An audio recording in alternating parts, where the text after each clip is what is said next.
যে কোনো জায়গায় কিন্তু ঘুরতে গেলে দেখবে সেখানকার স্ট্রিট ফুড ট্রাই করতে কারই না ভালো লাগে।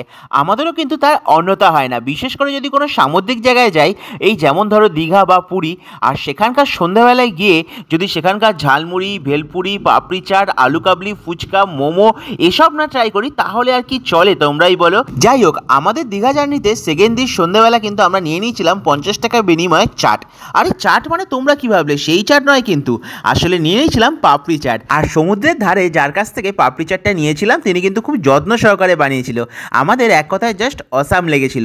কি দেয়নি তার মধ্যে, সস, টক দই, বাদাম, তার নিজের তৈরি করা নাকি মশলা, এছাড়াও আরও কত কি, ধনেপাতা, পেঁয়াজ, অনেক কিছু। তোমাদের কেমন লাগছে পাপড়ি চাটটা অবশ্যই কিন্তু সেটা লাইক ও কমেন্টের মাধ্যমে জানিও। আর আমাদের তো সেটা ভালো লেগেছে, তোমাদের বৌদির রিয়াকশান দেখে দেখতেই পেলে।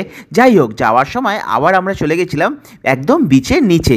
সেখান থেকে সমুদ্রকে রাত্রিবেলা কাছে দেখতে কিন্তু এক কথায় জাস্ট অসাধারণ লাগে। তোমাদের কেমন লাগছে আমাদের এই দীঘার সম্পূর্ণ ব্লগগুলো অবশ্যই কিন্তু সেটা আলাদা করে কমেন্টে জানাতে ভুল করো না। টাটা।